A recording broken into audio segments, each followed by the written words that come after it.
Hello, everyone. My name is Alfonso Alexander, your host for the Voices of Impact podcast, brought to you by the Ph.D. Project. I am so excited that you joined us today. You are in for a treat. We'll have some fun and we will learn a lot as we talk with Dr. Helen Brown-Liburd, who is one of our newest inductees into the Ph.D. Project Hall of Fame. So, Helen, welcome, Hall of Famer. Thank you for being here today. Thank you for the invitation. I'm looking forward to it. Wonderful. I think we have a lot to talk about, and we'll have some fun in our discussion as we go along. So, this is the third of our series in featuring our Hall of Fame members. So, we're really excited about you being in the 2026 class of Hall of Fame for the PhD project. Let's kind of start with what that meant to you when you learned that you had been nominated and selected to be in the PhD Project Hall of Fame. Well, as you know, when you told me, I was almost in tears, right? Because it means so much. I'm so humbled by it, especially when I look at the Hall of Famers who preceded me. It is such an honor because when I do what I do, right? And the PhD project means a lot to me, and because it literally changed my career, right? And in a way, in my life too, in a way that it allowed me to do something meaningful.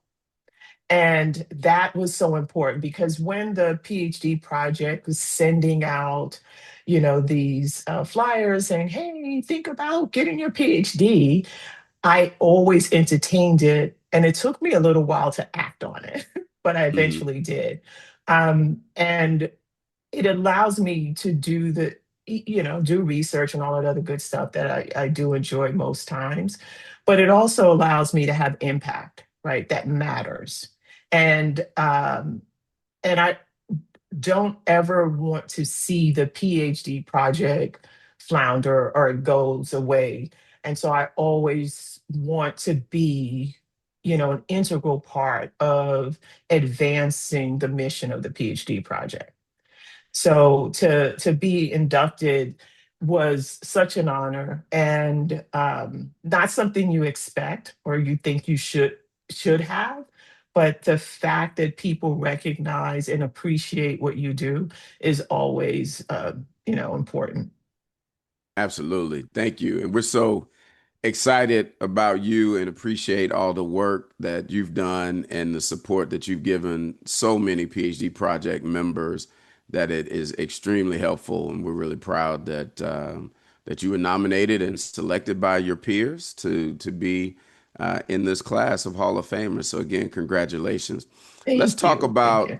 and back up a little bit and share with the audience, who you are, what you're doing in terms of your current career and some of your focus as it relates to your research and teaching. Okay. So I'm currently associate professor at Rutgers University in Newark. And this is my academic career is the second part of my career because I was one of those people who decided to make the move later in my career. Not so late that I was ancient, but that I had over 15 years of professional experience when I decided to go back to school. And it was due, as I said earlier, it was due to the PhD project continuously sending these things. And I always entertained it, but I couldn't figure out like how am I going to make this happen, right? I have to give up my job. I can't imagine not working because I worked since I was 15 years old. Mhm. And it was important to me. And so, but going to this is why I love going to the PhD project conference, the annual conference, because I always say to people, you will be able to make a decision when you walk out of there, right? You might decide, I'm not going to do it. You might decide that, hey, I want to do this, but I can't do it now. Or like me, I was accepted into a program the following year because I just moved. Left that conference. I said, I'm doing this. I'll figure it out financially, but I'm doing this. And I attended, I think in 1997 and 1998, I was in my doctoral program. I was actually at a PhD project conference, our annual conference at our academic conference before I even, moved Oh, wow. to Wisconsin. Right. And Okay. it was just it was great because I was ready. I was Sure. just ready. I was like, oh, you kind of, it just kind of gins you up again and gets you excited about the decision that you made because you have doubts, right? Did I do the right thing? And it was again it helped to reinforce the purpose of why I was doing this. Right. So yeah, so tell us about that. What is the purpose and why were you transitioning from corporate into academia? Because I kind of had enough, right? I wasn't fulfilled. And Okay. it's not that, and I mean, I had the traditional kind of trajectory, graduated from Baruch College, went to work for a public accounting firm. I rose to the level of manager, knew I wasn't going to make partner, because that's the one thing I try not to waste my time. Right? I don't, you know, my job is what I do. It doesn't define who I am. So I was like, okay, I'm Sure. not going to make partners. So let me just, it's time for me to leave. Right. Went to work for, a couple of, Fortune 500 companies, but I wasn't fulfilled. So I had to ask myself, is this what you really want to do for the next 20, 30 years that you're going to work? And I can tell you, Alfonso, a lot of my friends who stayed in corporate are retired. They retired, some of them retired before they turned 65. Hmm. Others just like, I have enough years, I'm out. Others when, they ultimately faced like a separation because the company was downsized and said, I'm not going back into corporate America, and just started to reinvent themselves. And because it's a lot as a person, I think it's a lot dealing with corporate America as any person, but as a person of color, it is even more difficult because you're still having to face these microaggressions over and over. Every company that I work for, every firm that I worked for, I have a story Hmm. about how I had to deal with something that had nothing to do with my abilities, right? Hmm. And so I knew it was, and that's the question that I asked myself. And the information that I was getting from the PhD project stayed in the back of my mind. And it was just that one final time I said, you know what? I'm going to do this. In 1997, I said, let me go to the conference. The conference can't hurt.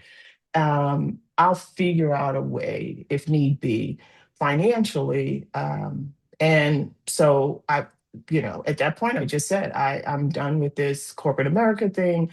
Let me look at this. And I did. And it was the right decision. It was the right decision at the right time. And sometimes I look back and I say, man, if I had just done this earlier, right, I'd be Hmm. here. But that's not where I was supposed to be.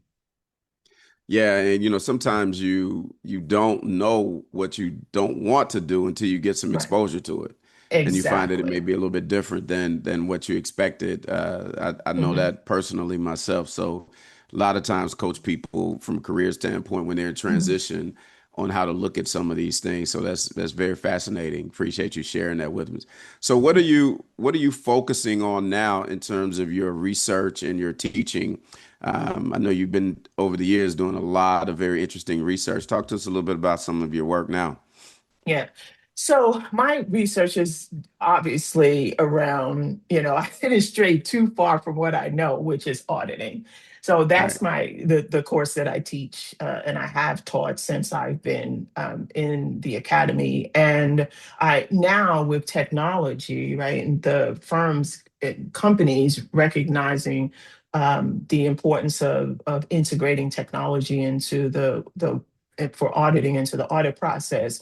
I have also worked, some of my work now is looking at the use of audit technology or technology in general in the audit process. And a big part of that also comes from moving to Rutgers because we have a center basically that focuses on the use of technology. And so in fact, most of our PhD students who are on the AIS side, a lot of them are doing more, work around the use of AI, blockchain, cybersecurity.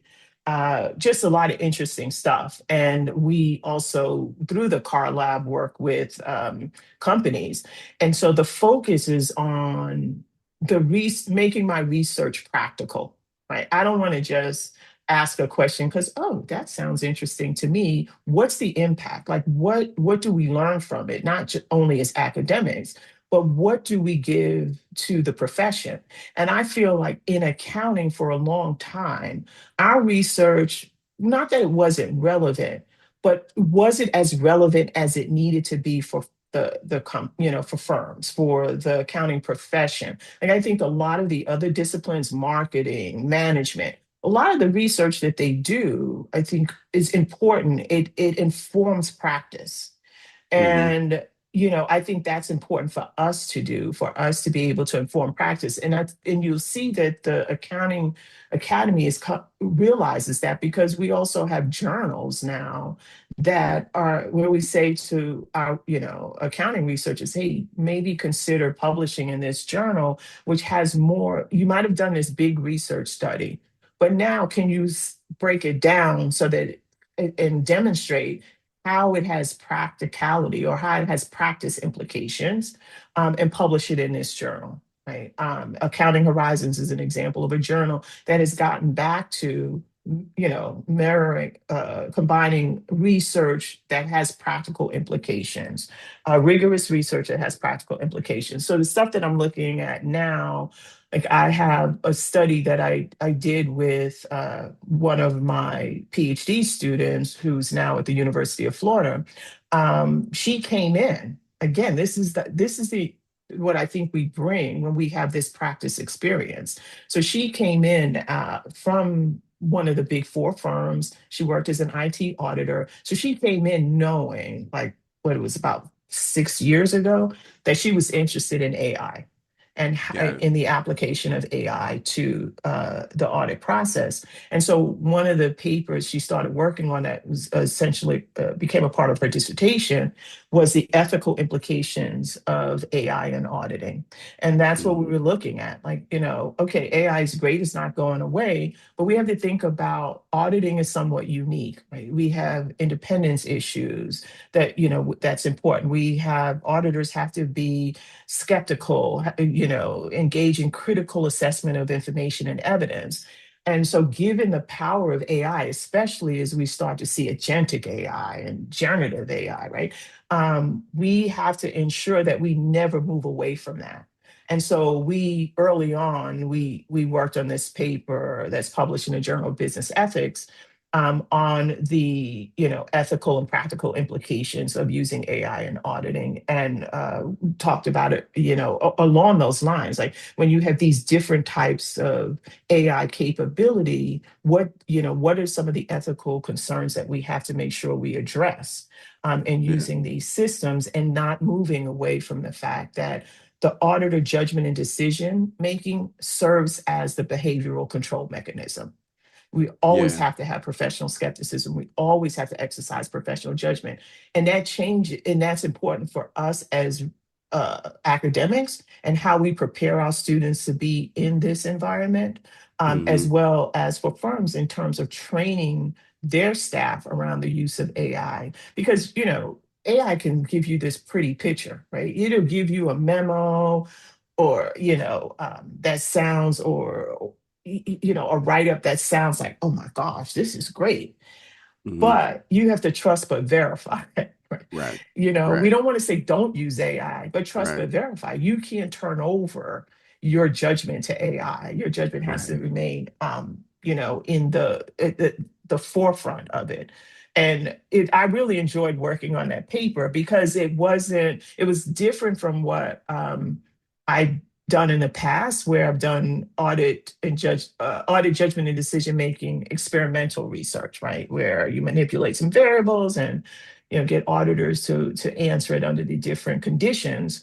Um, this paper was totally like futuristic at that Mm. point, right, in terms of thinking this through. And it is my most cited study. I was really intrigued by something that I want to ask you about. There's a gentleman that was with Microsoft, and he described it as, if you think of AI as just this piece of technology, and everybody is concerned about it taking jobs. And his assertion very strongly was that when what it does is it comes in and it creates this new wave of activity that can be done that yes was done by humans, but what it also does is it creates more activity. And the example that he used is like Uber. So if you take the technology and place it in the middle, there are people who have jobs that are above the technology, which means they control it. And so they're telling it what to do. And then there are people who have jobs that are below the technology, which means the technology is telling them what to do. And what is happening, according to them, is that, or in his assertion in the study that they're doing at Microsoft, is that these jobs above the technology are going to be jobs where judgment comes into play, jobs where the review comes in, et cetera, et cetera. And there are going to be more and more of them that are created to tell the technology what to do. And then the technology may do the rest, or it may, like in the instance of the Uber driver, the technology is telling the driver, go pick up Helen at this address and take her there.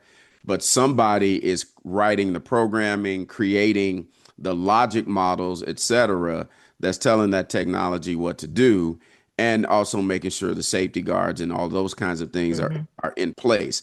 And so his assertion is the technology itself is so strong that we don't have to have the level of technical expertise that we maybe had to have 10 years ago, that all of us have the capability of taking on and creating jobs that are above the technology. We just need to reshift our thinking, and Right. then we can create our own ways. What's your thought on that? I agree. I mean, I don't, this whole idea, because, a few years ago, I think some report came out about, the jobs that AI was going to replace, and people were going to lose their jobs. And I think of it as no, because there's always a need for a human in the loop. And it's how that human operates in the loop. And depending on the task, what your role as in that loop is going to be different. But you cannot, especially in auditing, you can never move away from auditors having to exercise skepticism and judgment. Right? Hmm. There, no partner is going to sign off on an audit engagement that they are Right, not really, really clear and comfortable with the evidence that was generated. right. Right. And we have to train our, like at Rutgers, for example, we are not running away from it. We're building it into our curriculum. Like we have where you can get a kind of like a built into our master's program and our undergraduate program, using AI, taking AI, courses. And so we want to empower them to say, don't be afraid that AI is going to take your job. Embrace it and learn how it could make you more marketable. That's the end of the Yeah, day. You want to be more marketable. So I don't believe that. I think AI will, those people who will be left behind are the people who yeah. don't embrace it. Yeah, it sounds like Yeah. with the program you described, you guys are teaching them to take these roles and even craft these roles that are above the technology, that are Hmm. then telling the technology what to do, in the Right. example that the guy mentioned there. That's incredible. So thank Yeah. you for that. Where did all of this desire to teach and mentor and help people like you do, where did all of this come from? Because I had great mentors. Hmm. And that's really what it is. Every step along the way, like even when I decided that I want in high school, when I decided that I wanted to be an accountant, I had no idea what an accountant did. Right? My and I'll never forget my bookkeeping teacher. So I took bookkeeping. I went to a vocational high school, and Okay. so my high school teacher, Mr. Tucker, he always came to school in a suit. He always had a nice car, right? And I was like, So I asked him one day, I said, Mr. Tucker, you have another gig. So he's like, he started laughing. He's like, what do you mean? I said, because you dress too nice to be a teacher. Because I'm looking at all the other teachers around Sure. me, right? Who, and I'm like, no, something else is going on. So then he explained to me what he You were did. doing research back then. Right. And he said, I'm a CPA. I was like, what's that? And he told me, and I said, well, can I do that? And he says, well, yeah, this is what you need to do. So I went down to my guidance counselor. I said, could you tell me all of the schools in New York City? Because I knew I couldn't afford to go away to school that, have an accounting program because I'm going to be a CPA. Hmm. And so the counselor gave me the names of schools. Okay, I'm going to apply to these schools. And we had a substitute who was a Black woman. And I told her, I said, are you a CPA? Right. And she said, yes, I am. And she looked at me. I said, well, I'm going to be a CPA too. And she's like, Helen, that is wonderful because the percentage of CPAs who are Black or Hispanic is extremely low. And Hmm. I am glad that you're looking to take that path. And so she told me a little bit more about it. And so to me, that was mentoring, even with Mr. Tucker, Absolutely. right? Like it started at that point because I asked questions. And then when I got to college, I joined NABA. Hmm. And because I wanted to have my accounting community, and NABA was it. And I learned a lot, and I was mentored by a lot of people. Like, in fact, the first job that I got out of college was with what was then Maine Herdman, which, as you know, well, you mean is now it merged with Pete Morrick. I'm Right. dating myself.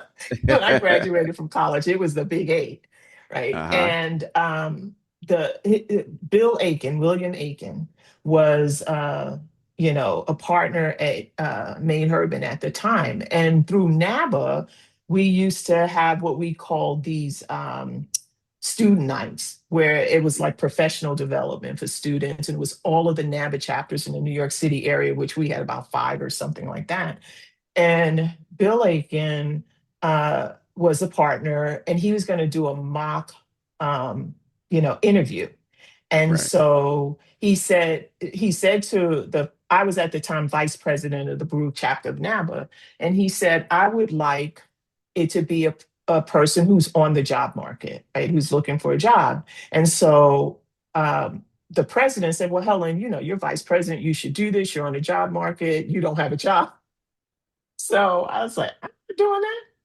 So she said, I am not getting up in front of all those people going through an interview. She's like, well, Mr. Aiken said to come down to his office and to meet with him. So that's what we did. And I'm telling you, Alfonso, it changed my life Mm. because Bill was so, like, he was an ultimate in terms of mentoring people from Yeah. very early, and what he did, right? He didn't tell me this at the time because that would have scared me. But he made me feel really comfortable. Found out we were both from South Carolina, and he said, "Oh, we might have people," and we just made me feel so comfortable, right? And so then he says, okay, here's how we're going to do this mock interview. I'm not there to try to trip you up. I want to demonstrate to the students what a good interview looks like. And sure Right. enough, he in fact he asked me a really easy question during the mock interview, and I froze. But then he said, I remember you saying, and then boom, Yeah. the interview just went perfectly, right? And Okay. he then took I get a call. I was not expecting this. I get a call from the recruiter saying, Mr. Aiken told us you did a wonderful mock interview and we want to bring you in for a job interview. And I was over the moon. And that was my only job interview in public accounting. I had offers from other companies, but not a public accounting firm. And Hmm. so they made me an offer, and I took it, and it was the launch of my career, right? And Bill, God rest his soul, he always mentored me throughout, right? And Sure. so that was it. And I had other mentors as well through NABA, but never mentors through any other than than Maine Herdman because Bill was there, right? Right. Did not, and maybe, maybe at Arthur Young because I went to work for Arthur Young, and you know, but other than that, I never had mentors in my organization. Mm. Right? It was always from outside that organization. And in fact, I remember when you to be this Bill was such to me a good mentor that when I went to him to say, I'm leaving Maine Herdman, right? Because I was kind of having this, all right, I've been doing this for 3 years, it's time to go. Right. Hmm. And so so I started interviewing because, your head is swollen at this point. You start Yeah. interviewing with these firms and not firms, but these companies. And I had a job offer that I was considering taking. And so I went in to tell Bill that, hey, I'm going to leave. So he says, Helen, come in and talk to me. Right. And tell me. So he says, so tell me why you want to leave. So I gave him all these reasons why I was leaving. And what he said to me was, Helen, it sounds to me that you don't want to be at Maine Herdman, but you like public accounting. You like what you do. He says, nothing you said has anything to do with being an auditor. It's Hmm. more to do with Maine Herdman. He says, I don't want to convince you to stay somewhere where you're not happy. He says, Hmm. but what I do want you to do, he says, I want you to interview with other firms, interview with the big eight firms. So I did. Great advice. Yeah. Got offers, which swelled my head. I was like, oh, I got job offers from the Big Eight, right? Because people were looking to leave and I'm trying to get in, right? And Right. I'm experienced at that point. So I decided on Arthur Young and, I worked there, made manager. And then again, once I decided I couldn't make partner, I left. But I had mentors. So that's why it was so important for me because I knew the impact that mentors had on my development and on my career and how much of a difference they could make. Right. And so Yeah. um, it was important for me in that way to give back. Sure. Sure. Well, I know you have mentored many accounting students that are PhD students in the PhD project, and I believe you have supervised several dissertations for PhD faculty at your universities as well. Mhm. Why you don't have to do those things? And I know you mentioned that you love the PhD project because you had mentors. Mhm. How do you manage that? And tell me why you're so passionate about the mentoring. Well, I manage it. So you're right. I don't have to be um, a be on dissertations or things like that, especially those dissertations outside of my university. Hmm. But I realized the importance of it. People, because I go back to when I was a PhD student. um, it's scary, right? You're writing this dissertation, it seems insurmountable. You don't know if it's going to be, good enough. And so you need feedback. Sometimes you can't go to your dissertation chair because they're like really ticking you off, right? They're like Hmm. they are just either not being responsive or just being overly critical and or you're not, so it was important to have when I was a PhD student to have that outside, like somebody who can come in from the outside and say, hey, this is how you handle this is what you should do. And I think because you don't want to take off your dissertation chair because that person is standing between you and getting the heck out of your PhD program, right? Right. And that you're also relying on that person to write recommendation letters for you. Hmm. So to be able to navigate that process is so important. But I also learned from it. I learned how I wanted to be as a dissertation chair. Like if I ever chaired a committee or sat on a committee, I learned the kind of person that I wanted to be. I don't want to put people through paces just because somebody put me through paces, Sure. right? Yeah. And so it was because it's that part of my own experience, even as being a professor. Like I had the privilege of speaking at the PhD project annual conference. And I say, some people come up like, oh, a professor came to me and said, you should consider this. And I think that's great. And we're seeing more and more of that as we have more of our PhD project alum at universities, but I didn't have that. Like I didn't like any of my professors in accounting. I really Mm, didn't. Like I don't yeah, think they were good. Like maybe they knew their stuff and all of that, but they were not good at mentoring students, sure. Yeah, right? They were not good at uplifting students. And so at least not me, my experience as a professor, having professors when I was in undergrad, was negative, yeah, right? yeah. And Wow, so sorry to I hear didn't that. want to be that type of professor.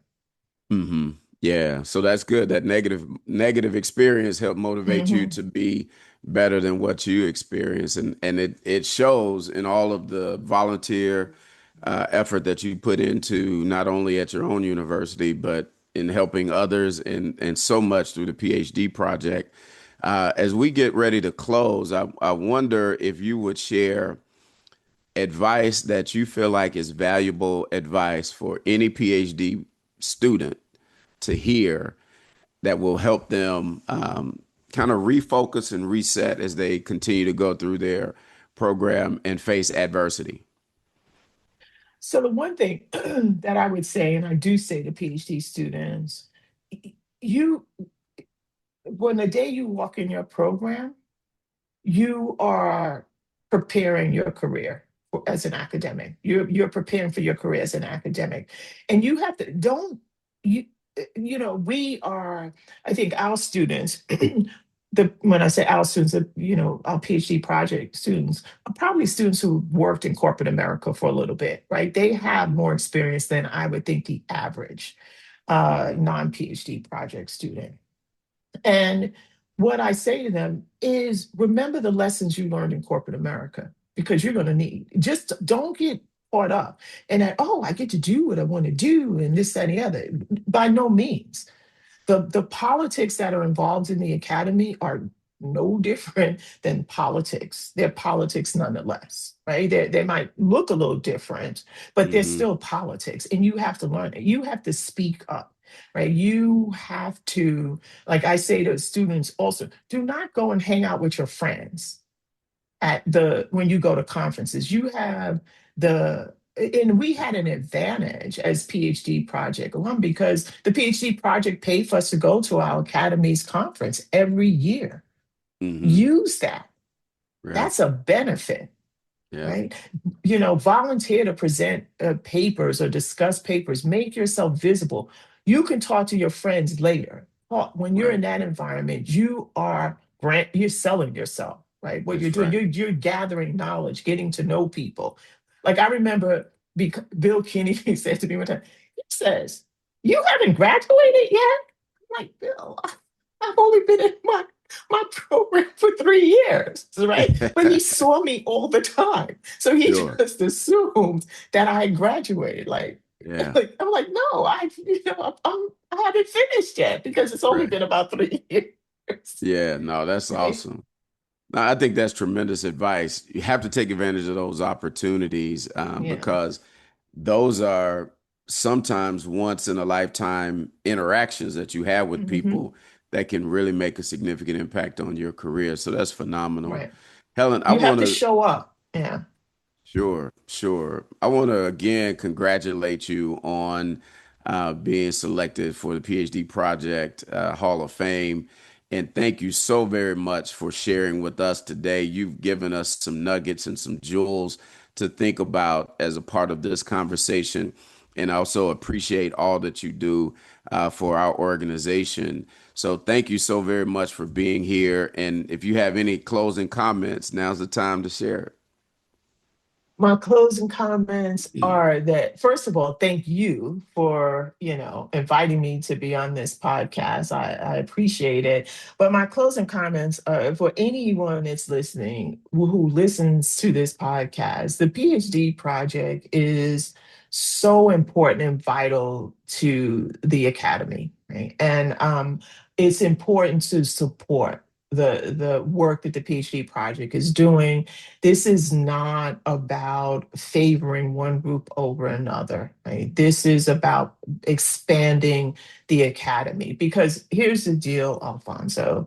Yes, I serve on dissertation committees for PhD project alum, but I serve on way more dissertation committees and chaired way more dissertation committees for non people of color.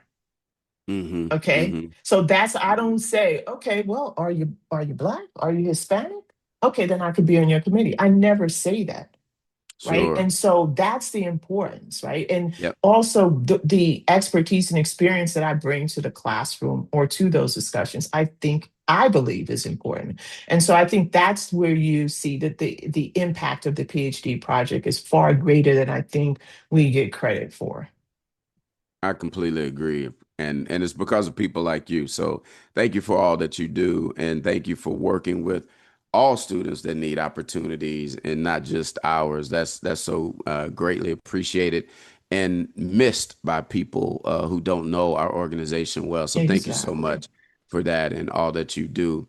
Ladies and gentlemen, you have just heard from Dr. Helen Brown-Liburd, the newest inductee into the PhD Project Hall of Fame. We're so proud of her and all of her work. And you guys don't want to miss this episode, as well as go back and listen to some of our others. And we have some other delightful ones coming up as well. Thank you so much, Helen, for being here with us. Thank you guys for listening. And we welcome you to continue watching and give us feedback on anything that you hear and see, because we want to always bring you the content that you love best here on the Voices of Impact, brought to you by the PhD Project. Have a great day. Bye, everyone. Tune in, get inspired, and discover the voices making a difference through the Voices of Impact podcast, your front row seat to the future of leadership.